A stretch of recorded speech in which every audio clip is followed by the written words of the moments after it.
Good day. Today is Saturday, 7th February 2026. And before I proceed with this program, let me remind you to tick the like button and to check your subscription to this channel if, once you've watched this video or whichever part of the video you wish to watch, you decide that you like what you've heard and you wish to indicate that fact.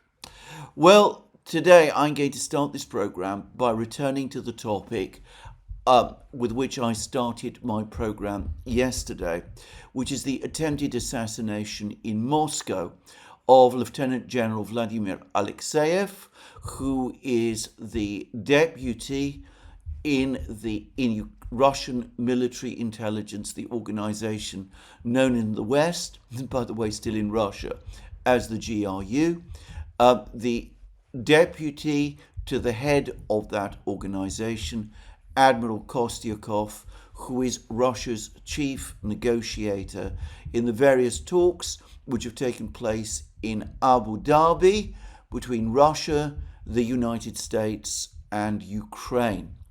Now, over the last few hours, there have been various reports from the Russian media about this attempted assassination. The first, somewhat contradicting claims that have appeared in the Western media. Anyway, some of these reports suggest that General Alexeyev his condition is stable. He apparently recovered consciousness, and that it seems he is likely to recover. Now, I say that again. Obviously, I'm not by his sick bed. I don't have the military reports or the medical reports, so I don't know the details of that.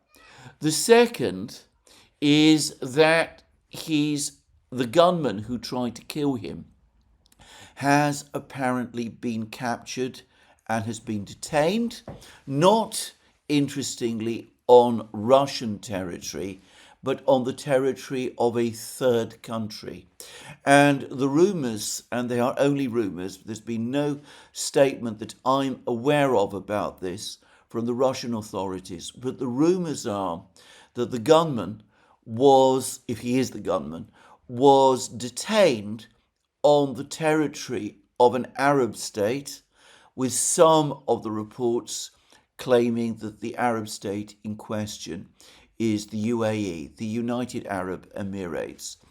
And of course, the United Arab Emirates is precisely the venue where the talks between the Russians, the Americans, and the Ukrainians recently took place, and whose president was recently in Moscow, where he was lavishly and very received in a very friendly way in the Kremlin by none other than President Putin of Russia. Anyway, the reports say that the Emirati authorities are sending this man back to Moscow, where he will no doubt be put through the rather intense interrogations that the Russians are well known for.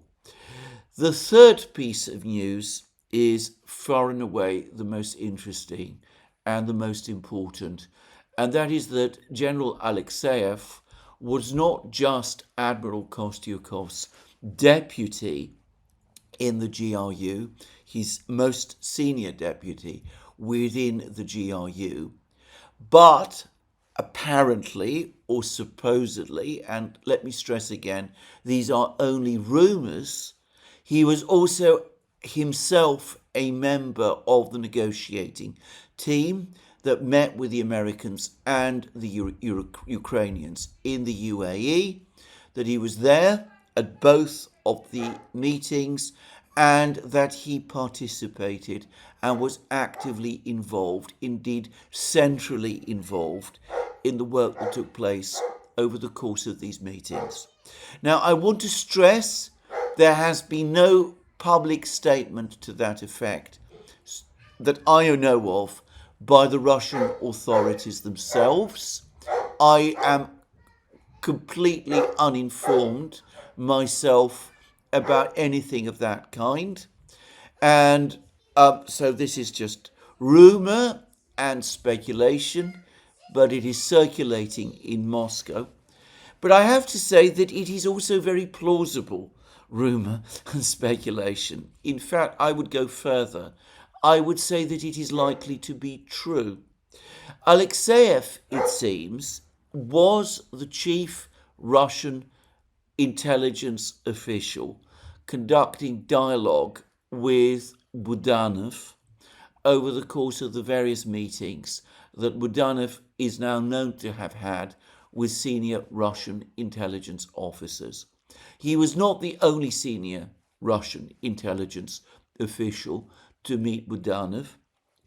A couple of months ago, there was a meeting, also, by the way, in Abu Dhabi, between Budanov, head of Ukrainian military intelligence, and a delegation of Russian intelligence officers, which meeting was about the exchange of prisoners between Russia and Ukraine. And Budanov's main interlocutor in that meeting on the Russian side, as we now know, was a senior official of the FSB, Russia's counterintelligence agency, which, however, also conducts active intelligence operations inside Ukraine. Now, we know that Budanov's interlocutor at that meeting was a member of the FSB because the US Secretary of the Army, Dan Driscoll, gatecrashed that meeting to the surprise and annoyance of the Russians, and the Russians, the FSB official, after speaking over the course of that meeting to Dan Driscoll, reported on his discussions with Dan Driscoll to the Russian political leadership in Moscow. And in the various discussions at that meeting that have been made by Putin and other officials, the fact that it was an FSB official who Budanov was meeting in Abu Dhabi was publicly disclosed in Moscow, though we have not been given the name of that official.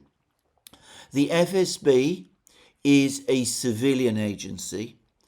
The GRU is a military agency. GRU is the intelligence department of the Russian military's general staff. Kostyukov is a military officer. Alexeyev is a military officer. Their ultimate boss is General Gerasimov, the chief of the general staff, and Gerasimov himself reports to the defense minister, Andrei Belousov, and also to the supreme commander of the Russian armed forces, who is, of course, President Putin himself. So the FSB is a different agency. But it does seem that Budanov, in his role as chief of military intelligence, has had regular contacts with senior officers of Russian military intelligence, and the main interlocutor that he met, it turns out, was General Alexeyev. So, given that Budanov was present at both meetings in Abu Dhabi of the Working Party, it is logical that his interlocutor, who is of course Kostyukov's number two, General Alexeyev, was at both meetings.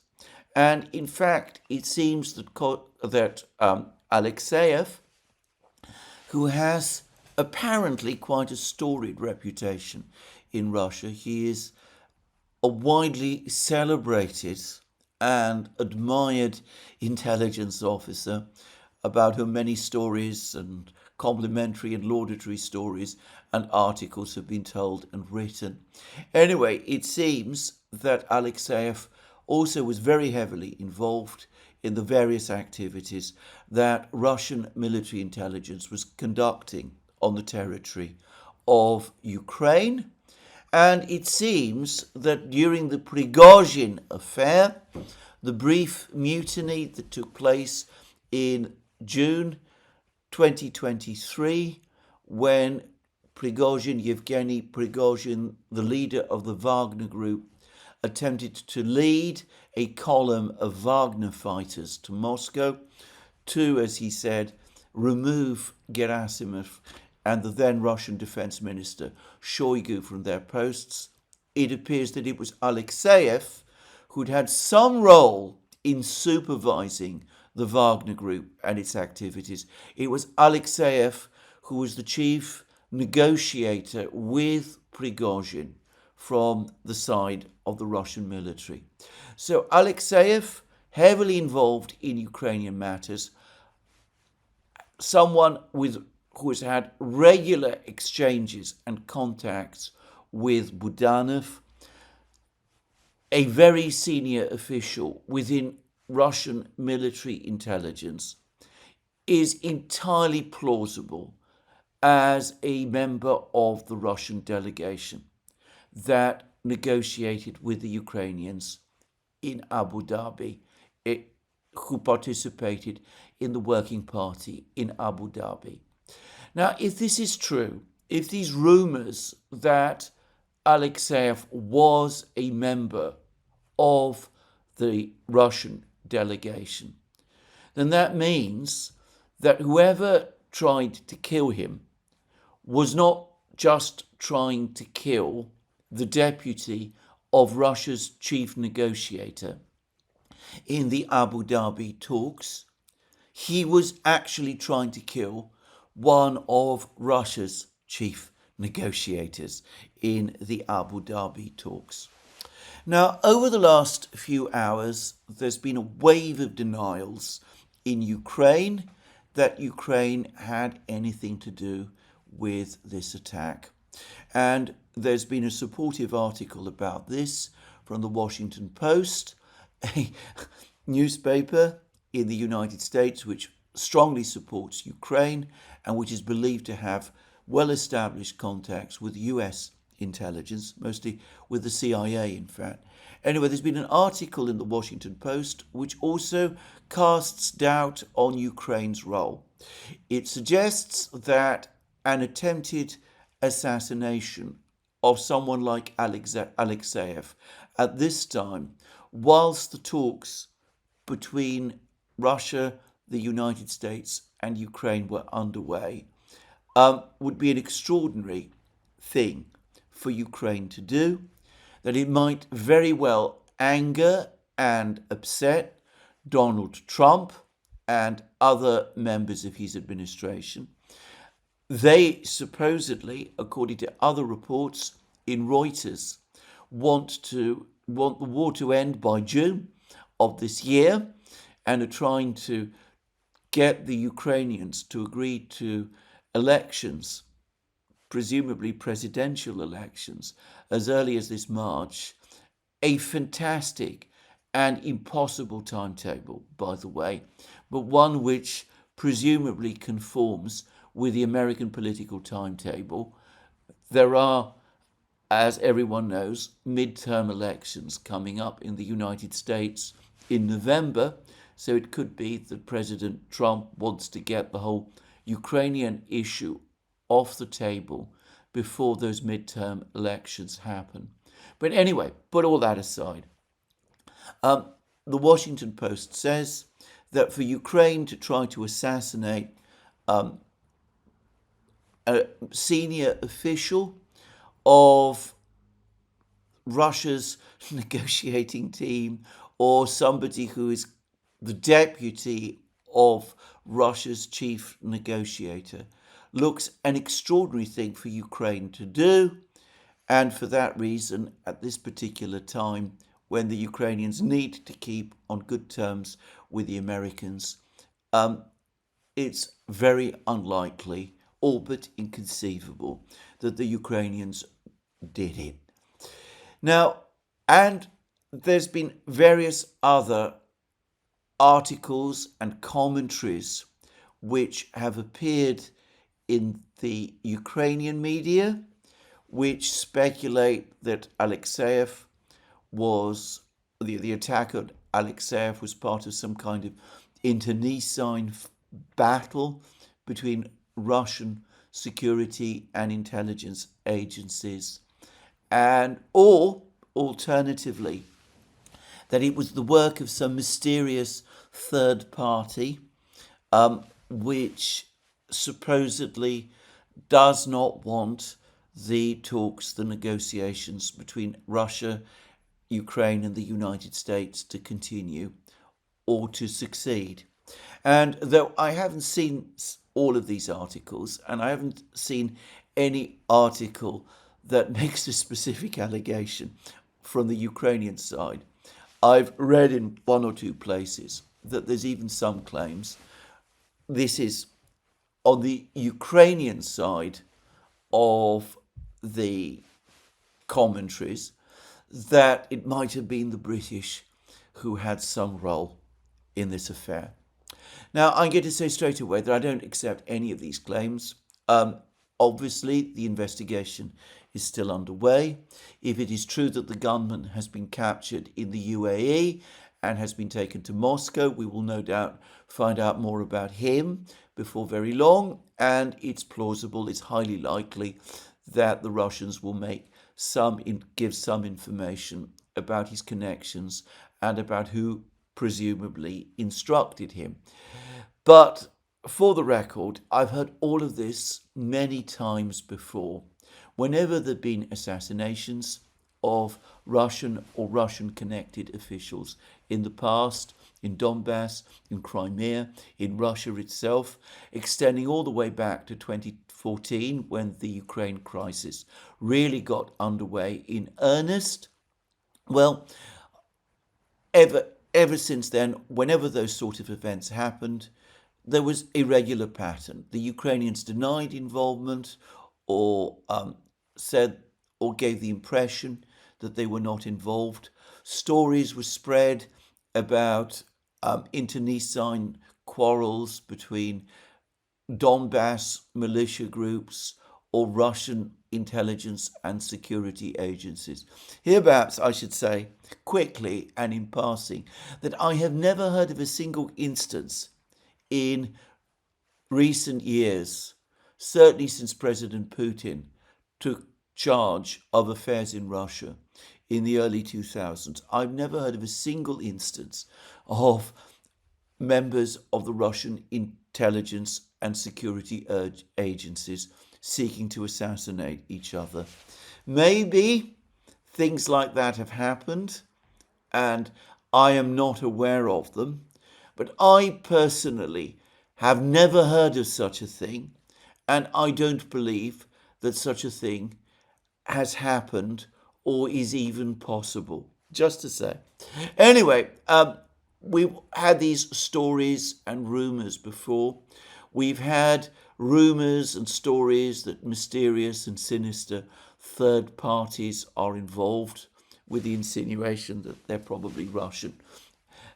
We've had other stories that the people who have been assassinated have got themselves into trouble with other people entirely unconnected to the Ukrainian conflict.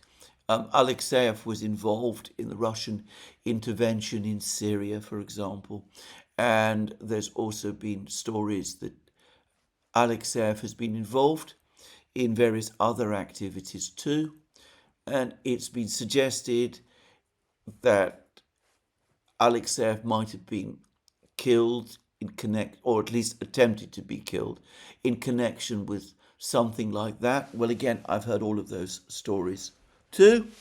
But I also remember that some years ago, after the start of the special military operation, to the dismay, by the way, of some British journalists, as I remember, who had accepted these stories that the previous assassinations, the previous murders or attempted murders in Donbass and other places, and Crimea, and indeed in Russia itself, that they really had nothing to do with the Ukrainians and were entirely the work of others and of internecine fightings amongst the Russians. Anyway, to the dismay of some British journalists who believed all those stories, articles appeared, I think this was in 2022 or 2023, in the New York Times, no less, which admitted that the Ukrainian intelligence and security agencies had been the parties that had conducted those operations all along. And in fact, we've had much more information about this, and Budanov himself, it turns out, was involved in some of these operations, including one that went disastrously wrong in Crimea. And,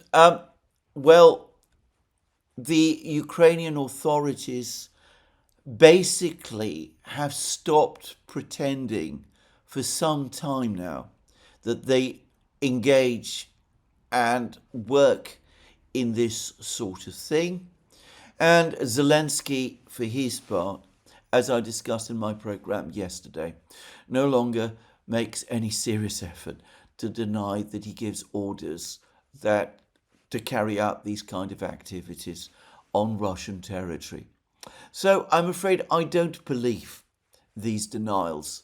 They're the kind of denials that have been made in the past, and I don't take them seriously anymore. What turned out to be untrue when it was said in the past, I have no reason to believe is true now. Just to say. But as a number of people have pointed out, it is not impossible that this particular attempted assassination was the product of internecine conflicts, not in Russia, but within Ukraine's intelligence and security agencies. I pointed out when we learnt about the makeup of Ukraine's negotiating team in Abu Dhabi that it seemed like the SBU, Ukraine's massive intelligence and counterintelligence agency, one which has carried out the larger number of the assassinations inside Russia, and the one which was involved in the attack on the Russian strategic bomber bases last year. Anyway, I noticed that the SBU was not represented in Ukraine's delegation. There was no officer from the SBU involved. And as a number of people are pointing out, it is not the first time that the SBU, if it was the SBU who were behind this latest killing, it would not be the first time that the SBU has murdered one of the negotiators involved in negotiations between Ukraine and Russia. I think it was either in February or March of 2022 that the SBU abducted a Ukrainian negotiator who was participating in the talks in Belarus that were at that time taking place between Ukraine and Russia. The talks which led to the April 2022 Istanbul Agreement, which the Ukrainians and Russians initialed, but which was never formally agreed. The negotiator in question was a man called Denis Kireev, who it subsequently turned out was one of Budanov's agents. He was abducted on his way to Belarus to participate in the negotiations. A whole article appeared about this episode in the Wall Street Journal in 2023. Anyway, he was abducted by SBU agents, and his body was then dumped, and Ukrainian military intelligence was then informed, that's to say the organization that Budanov heads, Ukrainian military intelligence was then informed where his body could be found. And, well, the Wall Street Journal article named the SBU officer who was most deeply identified as being involved in the events that led to Kirill's murder as none other than Alexander Poklad, the very same SBU officer who Zelensky recently put in overall operational charge of the SBU. And Poklad, as I've discussed in several programs now, has in Ukraine itself a sinister reputation. He's been linked in the past to organized crime groups in Ukraine. He has all sorts of rather disturbing titles that he's been given by the Ukrainian media. And, well, he's also served, apparently, a prison sentence in Ukraine connected with his previous work, supposedly on behalf of organized crime networks. So anyway, this seems to be an extremely extraordinary and very disturbing affair. I believe that Alexeyev almost certainly was the attack on him almost certainly had a Ukrainian origin. I believe that Zelensky himself had a role in authorizing this operation. I believe that it was probably carried out by the SBU. Let me stress, I believe these things. I don't know these things. I don't have the evidence to confirm these things. These are speculations of mine, but they are informed speculations based on what has happened in the past. And, well, it confirms for me, if I'm right about all of these matters, that Zelensky is very unhappy about the negotiations in Abu Dhabi, and if it is indeed the case that the Americans are putting pressure on him to set a date for elections in Ukraine, and to find some means to end the war by June, well, one can see why he's doing everything he possibly can to bring the negotiations to a stop. And I'm going to make a further guess, and I stress this is only a guess, that probably the order was given to go after Alexeyev straight after the first Abu Dhabi meeting, roughly 2 weeks ago, which I think would have been sufficient time to arrange an operation like the one that took place in Moscow.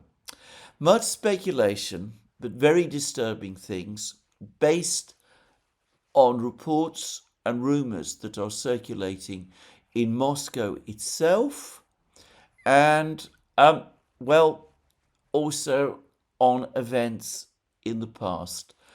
Already, as far as I am concerned, the circumstantial case is very strong.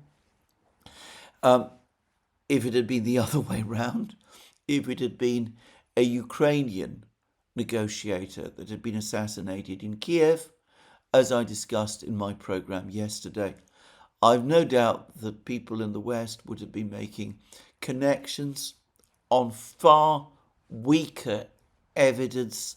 I think the evidence in this case is strong and compelling, and it tells its own story.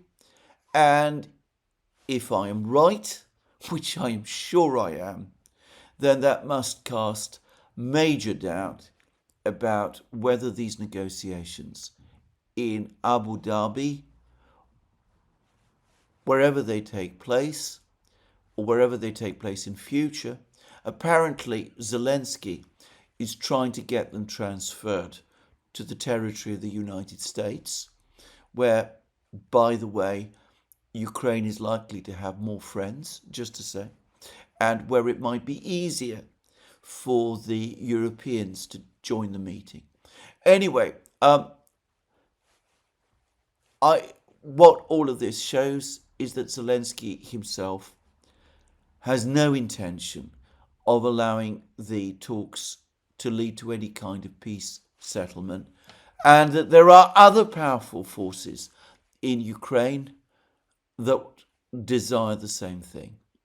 Anyway, that's what I'm going to say about this attempted killing of Alexeyev, an important and consequential affair, in my opinion, one which is getting far less attention in the media in the West than it deserves, one which I've no doubt I will return to once more information comes, but that is all I'm going to say about it at the moment.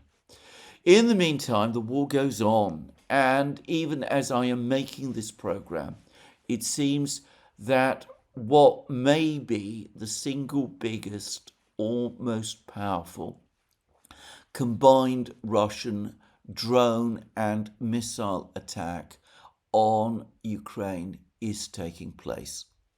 I understand that there have been hundreds of Iran drones over the skies of Ukraine. Some of them have reached to the western edge of Ukraine, close to the borders, Ukraine's borders, western borders. I understand the targets have been attacked all across Ukraine. I understand that scores of missiles have been used, that the missiles come in various categories, that Kalibra missiles have been launched from the Black Sea area, presumably by Russian warships, that Kh-101 missiles have been launched by Russian strategic bombers. In fact, the reports speak of dozens of Tupolev 95 bombers in the sky, launching huge numbers of Kh-101 subsonic cruise missiles. Again, I'm not there. I'm not able to count them. There are reports that Kinzhal hypersonic missiles have also been launched by MiG-31 fighter jets.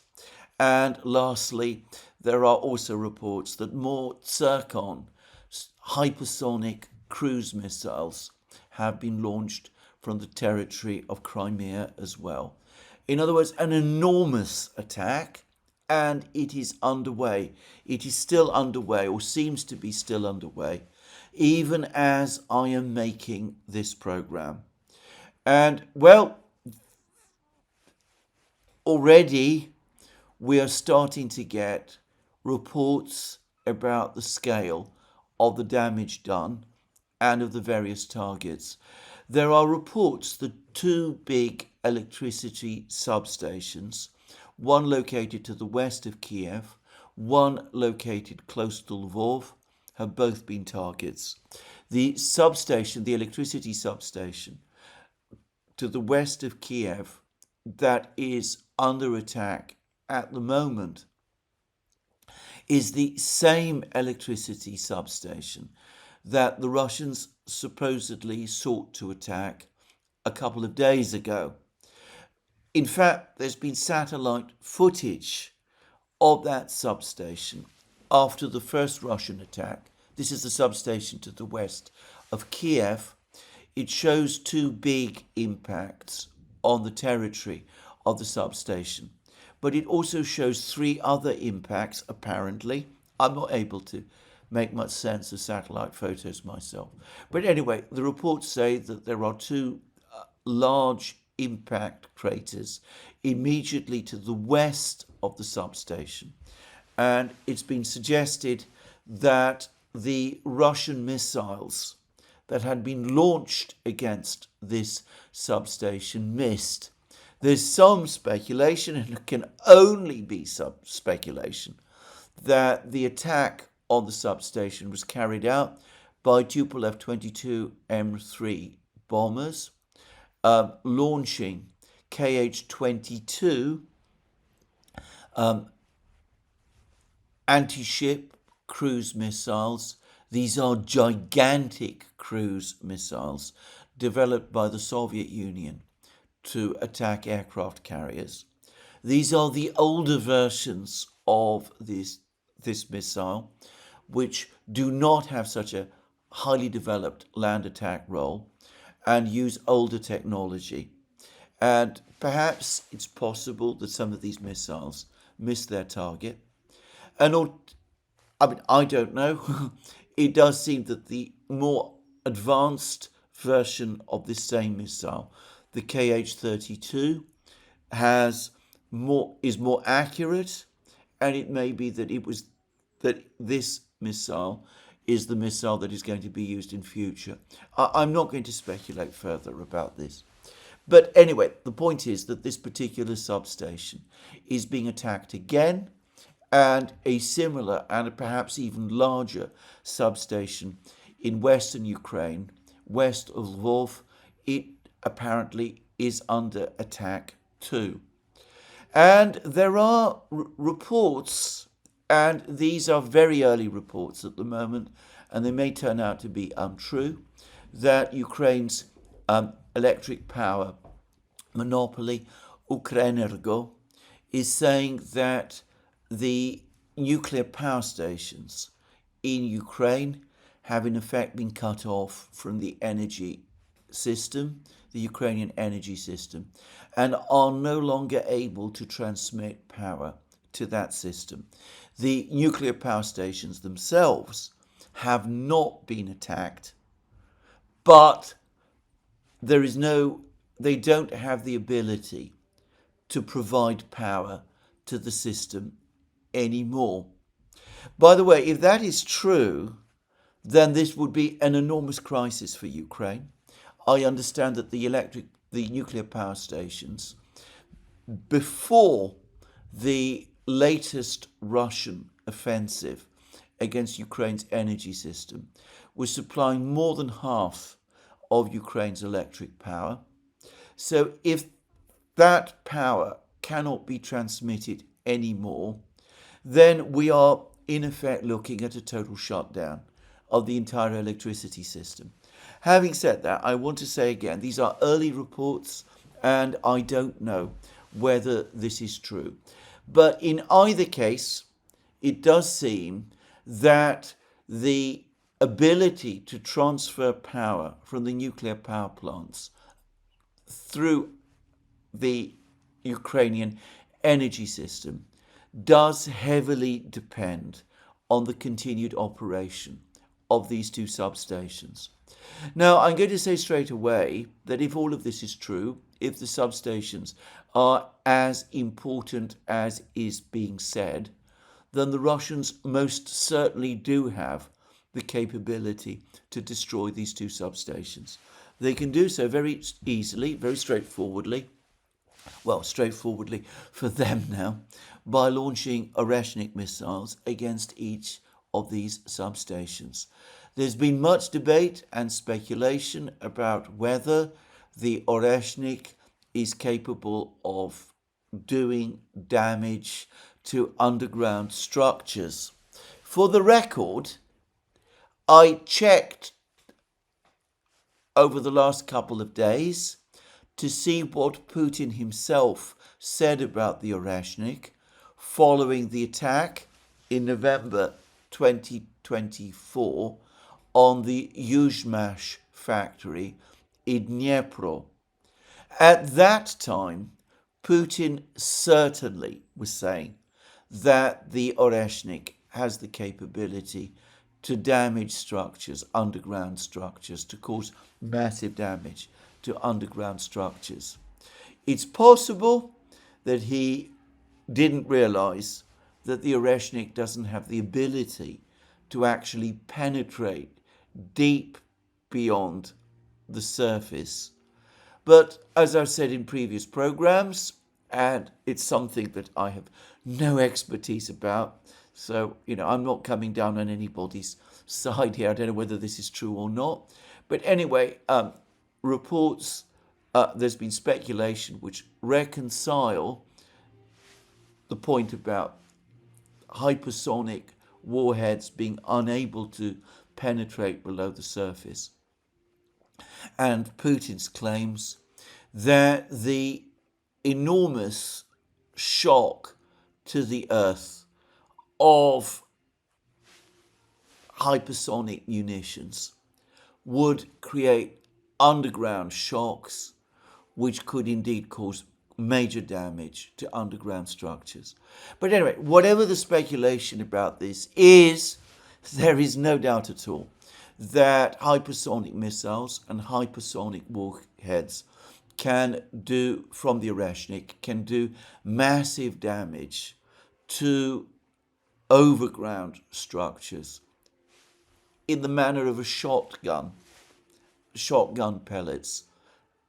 It would be a devastating weapon to use against a substation. And the Russians have demonstrated that the Oreshnik absolutely has the accuracy to attack substations, which, by the way, are actually quite large structures. So if the Russians decide that they want to destroy these substations, they have demonstrated that they do in fact have the capability to destroy them.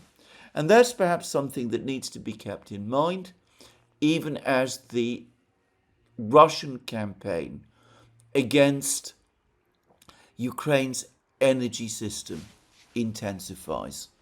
Well, returning to that alleged statement by Ukrenergo, if it is true, then as I said, this has been a strike that is causing devastating damage to Ukraine. I suspect Ukraine is still in a position to generate some electric power, though the thermal power stations are, all of them now, suffering massive and continuous damage. But one way or the other, the situation with energy in Ukraine is becoming catastrophic, and there doesn't seem to be anything that Ukraine can do. Ukraine has large numbers of very dedicated energy technicians and engineers. It's been able to do many repairs to the energy system. But as fast as the Ukrainians repair the damage, the Russians come and launch missiles, and the repairs or the good work of the repairs is reversed, and each Russian strike is more devastating still, and even more damage as a result is done. So this is a race between Russia's ability to destroy the system and Ukraine's ability to repair the system, which the Ukrainians inevitably, if this pounding continues, are going to lose. And the Ukrainians know it, and it probably explains an extraordinarily panicked and angry statement we have had from Zelensky over the last 24 hours, because Zelensky has come out and he is complaining that one of the reasons so many Russian drones and missiles are getting through is because of the inefficiencies and failings of Ukraine's air force, of its air defense system. They could do more, supposedly, to stop the tidal wave of drones and missiles and ever more advanced and powerful missiles from coming.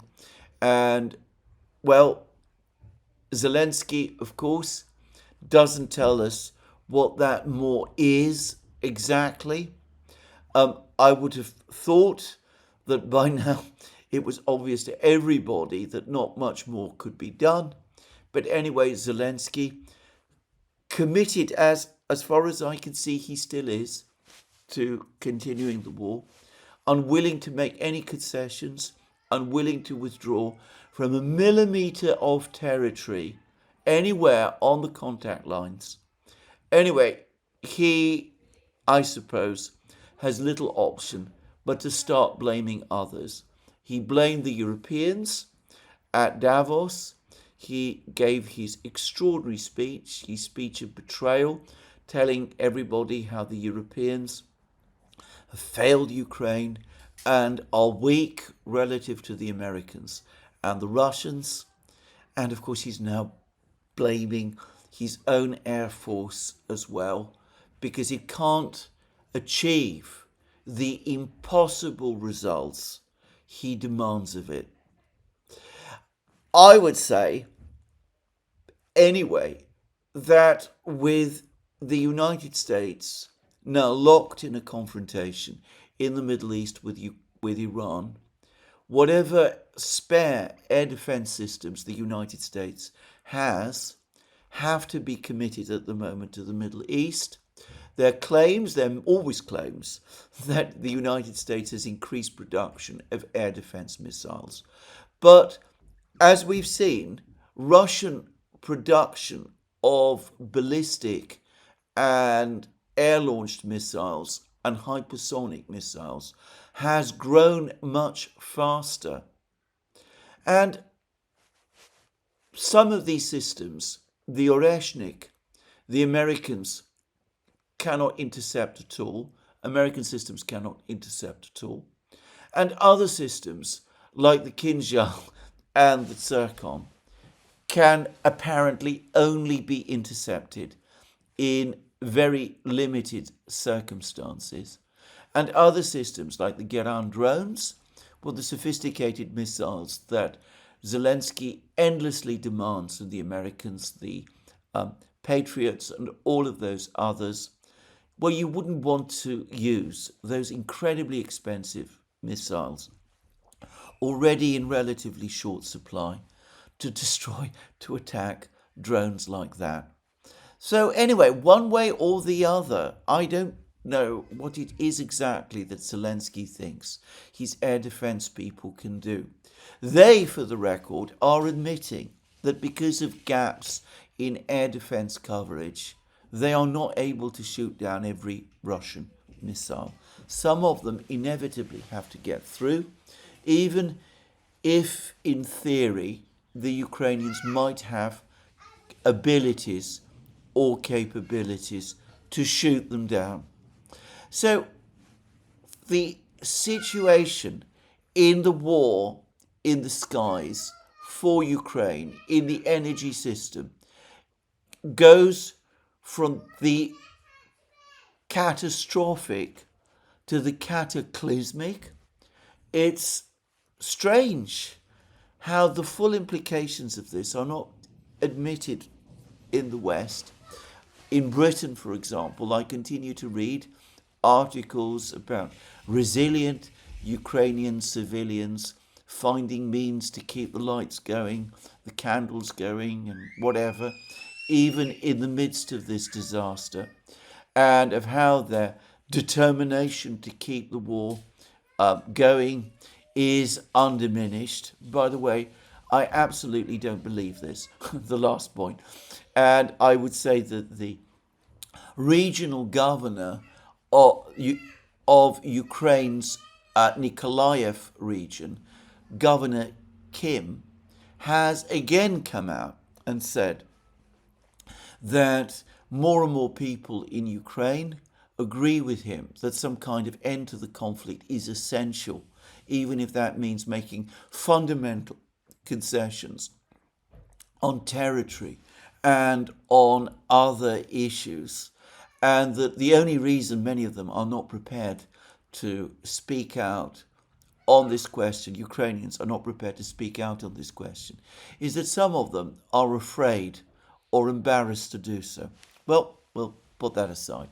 Anyway, in the West, as I said, we read all of these brave claims and reports, but there doesn't seem to be any genuine understanding of or willingness to acknowledge the catastrophic effect this is having, not just on Ukraine's ability to function as a society, but on Ukraine's ability to sustain the war.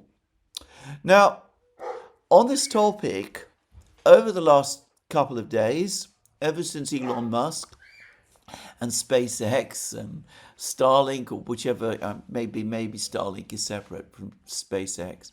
Anyway, there have been all sorts of stories about how, because Elon Musk and his engineers took steps to prevent Russian drones from piggybacking on the Starlink system in order to conduct deep strikes inside Ukraine.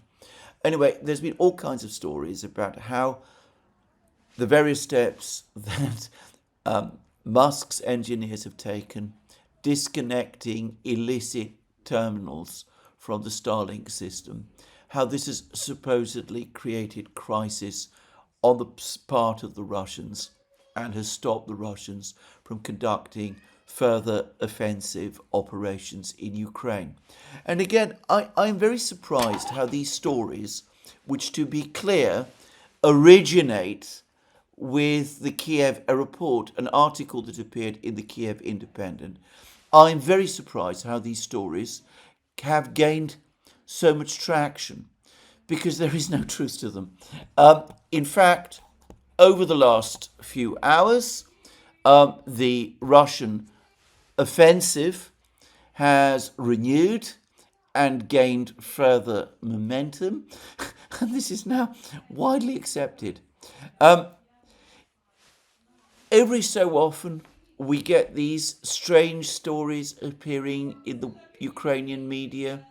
The Ukrainians claim successful counterattacks in all sorts of places, in Donetsk and Kupiansk and wherever. People believe them to be true, or want to believe them to be true, or they want to split the difference between the Ukrainians and the Russians.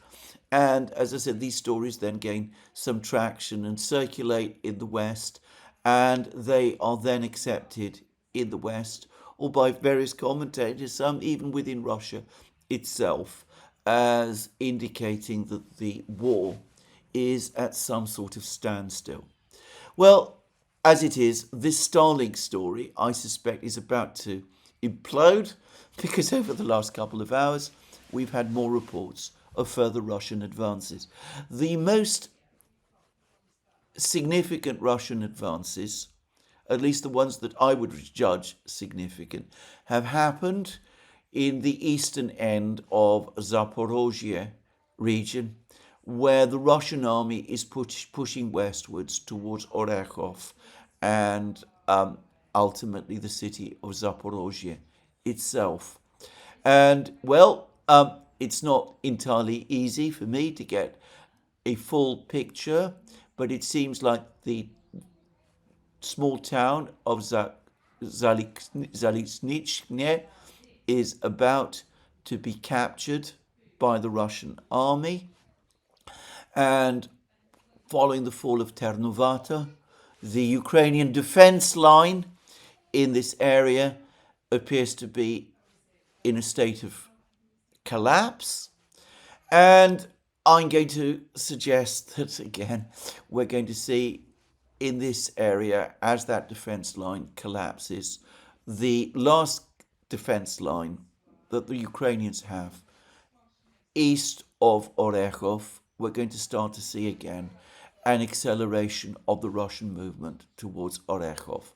I repeat my view that Orekhov itself is likely to be surrounded by the Russians by the end of this month, unless the Ukrainians make the wise decision to withdraw, which they are most unlikely to do. After all, Zelensky himself always rejects any proposal for a withdrawal. So, anyway, that's the situation in Zaporozhye. There have also been further Russian advances northwest of Pakrovsk. It seems as if the Russians probably now control most of Grishino, the important village to the northwest of Pakrovsk. And there's also reports that the Russians have either encircled Belitska, the small town north of Rodinska, which the Russians captured some weeks ago, that the Russians are now have either surrounded Belitska or are about to do so. And of course, the important town west of Belitska is Dobropilia, which is the last important town in western Donetsk, which continues to be under Ukrainian control. So the Russians are on the move there. And, well, it's more difficult to get exact information from Konstantinovka. But there are lots of reports now. There was a huge scatter of reports, both from the Russian and Ukrainian reporting channels, that suggest that Ukrainian defenses in southwest Konstantinovka, making up around 50% of the town as far as I can tell, and apparently the more heavily fortified part of the town, that the defenses there are now on the brink of complete collapse, and that the Russians are going to be able to capture very soon this whole territory, the fall of which would make Ukrainian retention of the rest of Konstantinovka in effect impossible. Lastly, the Russians, it is confirmed, are indeed fighting now in Liman, further to the north, and it seems as if the Russians have successfully cut all the supply routes into Liman, mostly using drones, but they've got their troops working as well. I also believe that Liman will fall this month, and quite probably, quite plausibly, in a week or so's time, as the Russians continue their advances in all of these places, we're going to have another meeting of Putin and his generals with film and pictures provided by the Kremlin, and we will be told over the course of this meeting about the extent of the Russians' advances and of the further steps the Russians are going to take over the next few weeks and months to bring the battles in Zaporozhia and Donbass to an end. Now, to come back to this, President Trump supposedly wants to see peace in Ukraine by June, unless there is some kind of political revolution in Kiev, of which, to repeat again, I see no sign. However catastrophic the situation in Ukraine is, it seems to me that Zelensky still retains firm control of the key security agencies and the various nationalist brigades, also deeply committed to the continuation of the war. In any showdown, would support him against any proponents of peace. The attack on Alexeyev, to my mind, shows both how ruthless and how determined Zelensky and his entourage are to retain control. There's been a good discussion, by the way, of the Alexeyev affair by the essential blog Events in Ukraine, which also points to General Poklad's, that's the SBU officers, who is suspected of involvement, who some suspect is involved in this affair. Anyway, there's an interesting discussion in Events in Ukraine about the close connections between Poklad and Zelensky's previous chief of staff, Andrei Yermak. Yermak, far from doing what he said, going to the front lines in order to fight the Russians, is still busy in Kiev. He drives from one part of Kiev to the other in motorcades, apparently, in armoured vehicles with lots of bodyguards and security officials protecting him, and he continues to meet top people within Ukraine's security and intelligence service. It seems to me that the same people remain in control. The corruption scandal about which we were hearing so much a few weeks ago has melted away. We know no more about it, and there are no prosecutions of anybody of significance taking place at all. I don't believe that, however catastrophic the situation is, Zelensky is interested in a peace agreement, and I don't believe that there are any forces in Ukraine able to oust him from control. The only agency that might eventually do that is the Russian army, and well, they would have to get to Kiev first. So I don't myself think that there is any chance of a negotiated solution to the conflict between Ukraine and Russia by June, which is what President Trump supposedly wants. And I think it's time for people to be realistic about this. The negotiations, from a Russian point of view, have served up to now a purpose because, well, they've kept President Trump and his officials from taking perhaps a more openly pro-Ukrainian side than they have done up to now.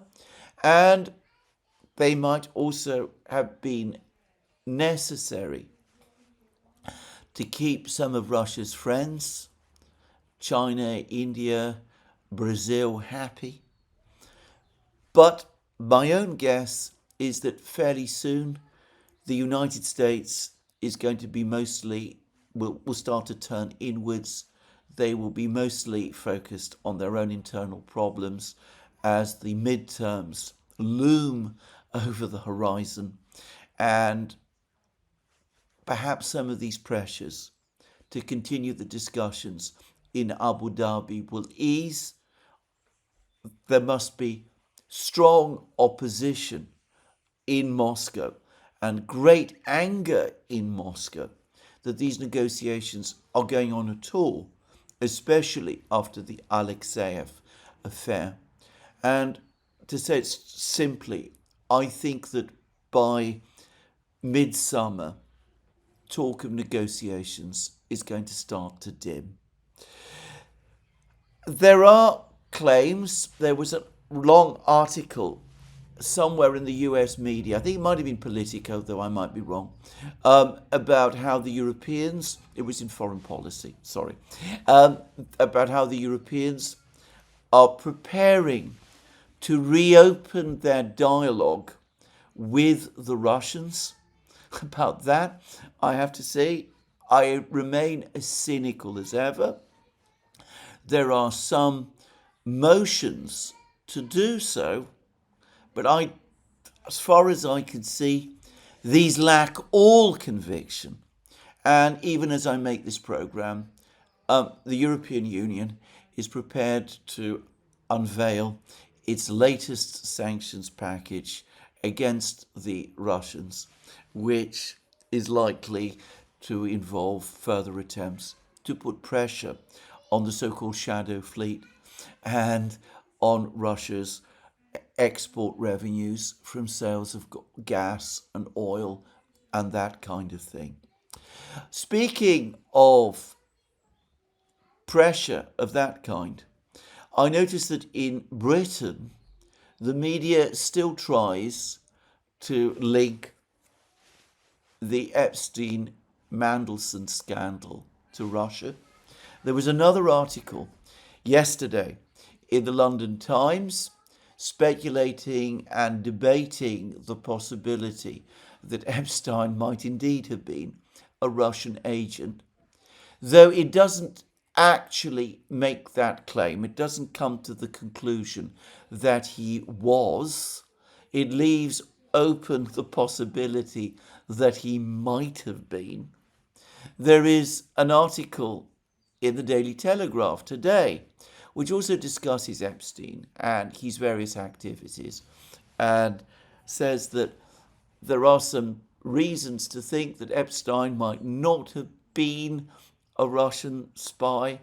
The fact that Epstein was trying to get a meeting organized with President Putin, but was apparently unable to do so, and was telling the Russians that he had information about Trump, and was frustrated because the Russians didn't seem very interested.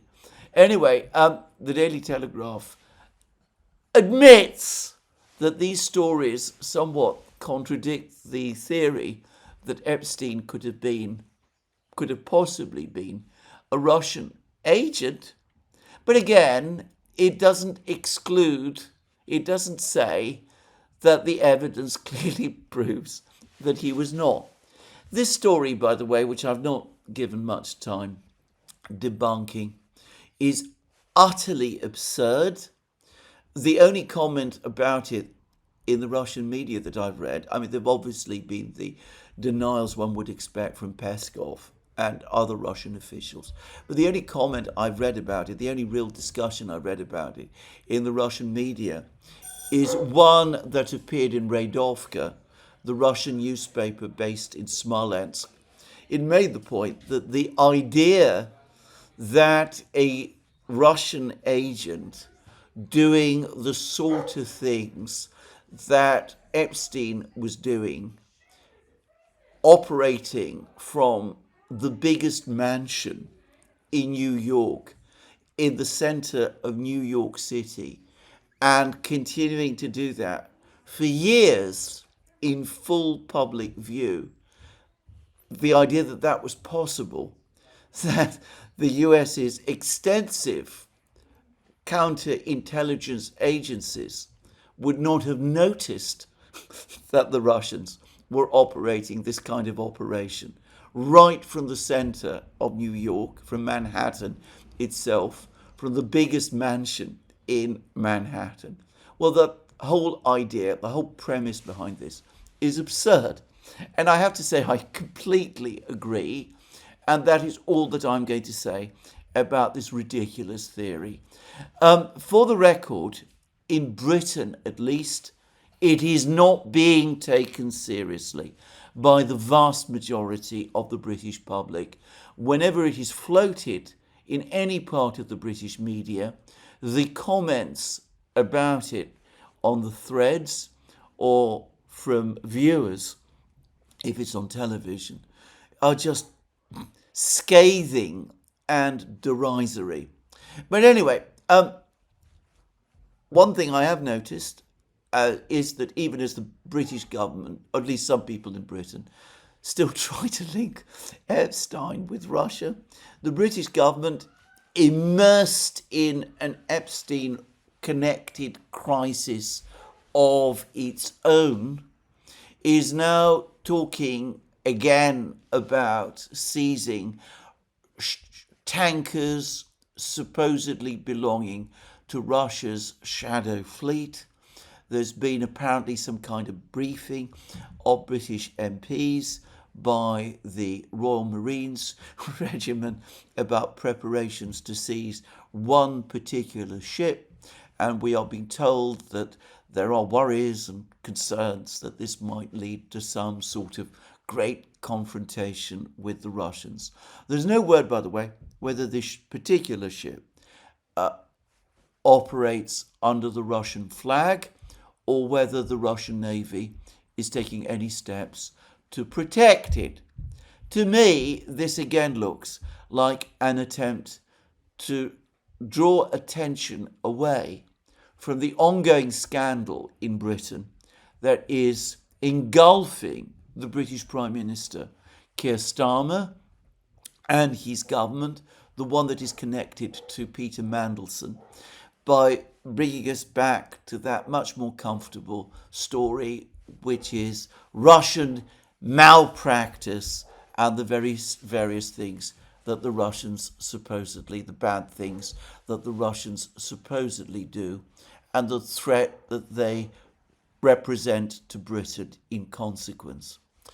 Since I come back to the Mandelson-Epstein affair, I would say that there appear to be all sorts of people currently trying to distance themselves from Mandelson.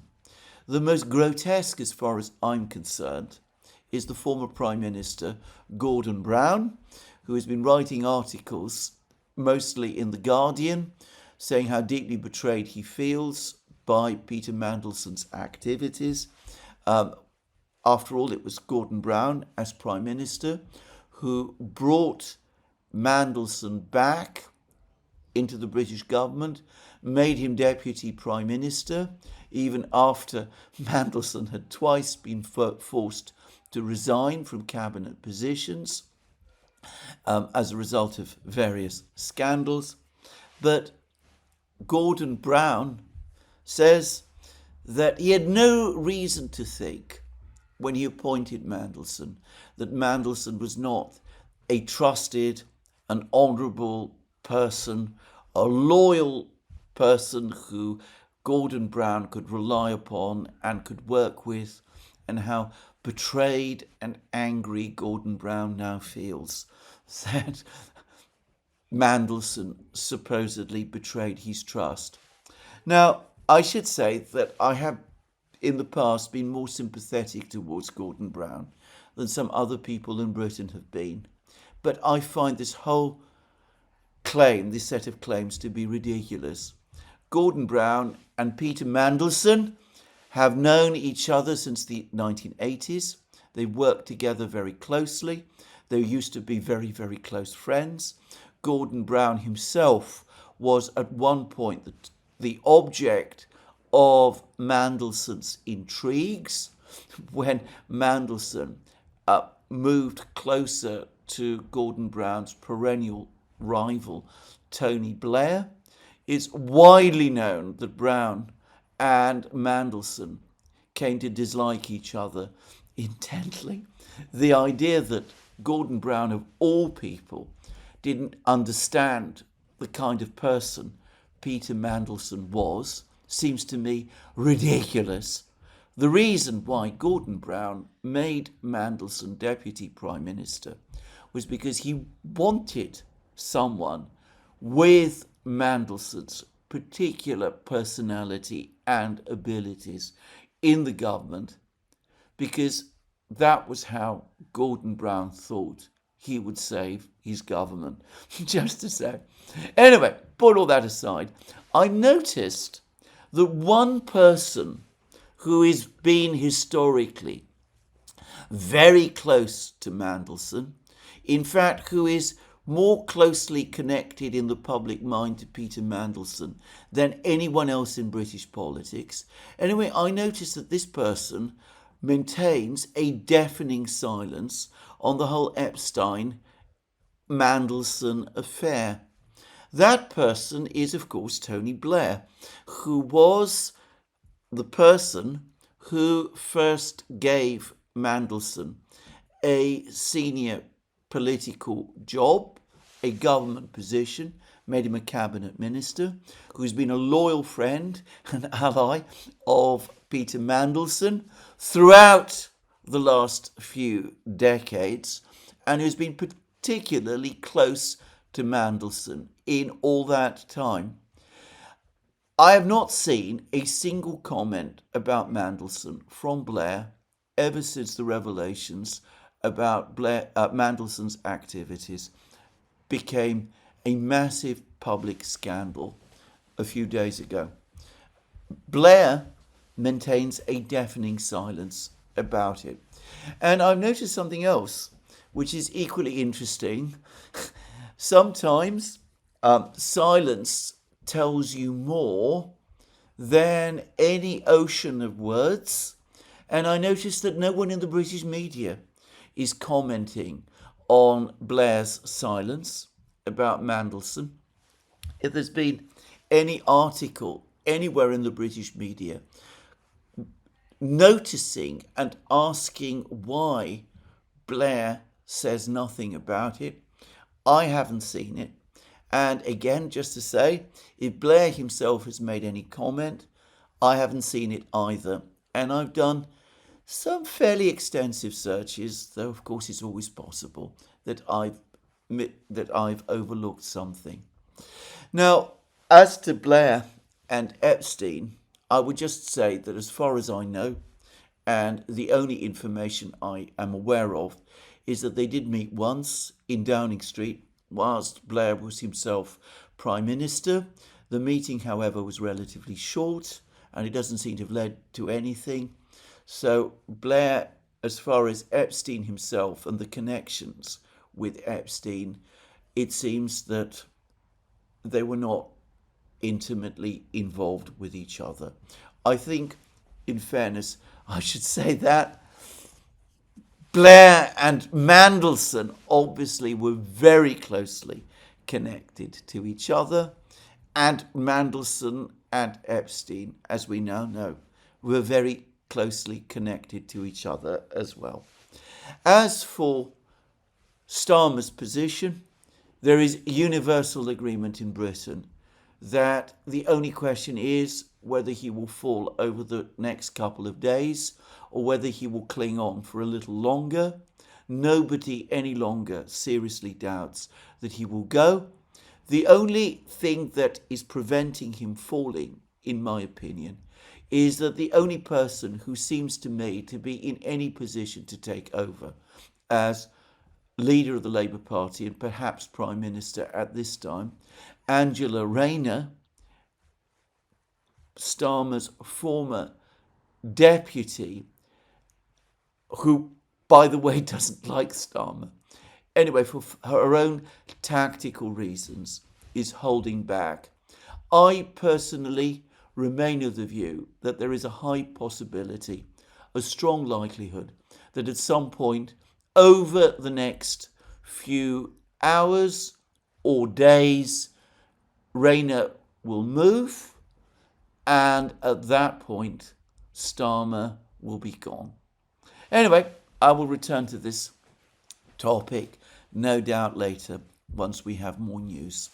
Now, I'm going to finish today's programme by saying that despite various claims that the meeting in Oman between the Americans and the Iranians went well, by the way, I should say that they did not meet face to face. Again, it was conducted as a classic mediation, with Oman's foreign minister shuttling between Arakshi and his team and Witkoff and his team, each of Arakshi and Witkoff being in different rooms. Anyway, despite reports and claims that are appearing in the media, and which the Iranians themselves are busy promoting, that the talks between the United States and Iran made some progress. I've seen no evidence at all that they did. And in fact, I have received a very disturbing report from the United States, which I'm not going to discuss in any more detail.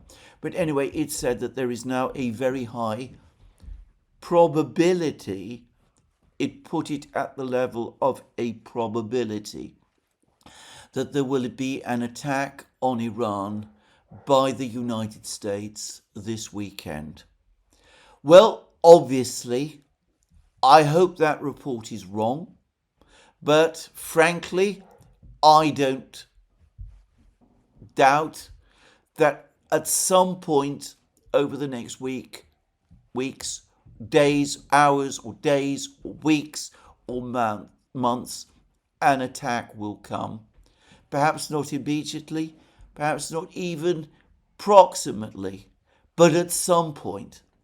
Because it seems to me that the gulf between what the United States demands and what the Iranians are prepared to concede remains enormous, and it also seems to me that the American objective in Iran, at least the objective of President Trump and if his officials, continues to be regime change. But I will await events and I will discuss them as they play out in my various programs. This is where I'm going to finish today's program. Let me remind you again that you can find all our programs on our various platforms, Locals, Rumble and X. You can support our work via Patreon and Subscribestar and by going to our shop. Please don't forget to check out our new Substack site.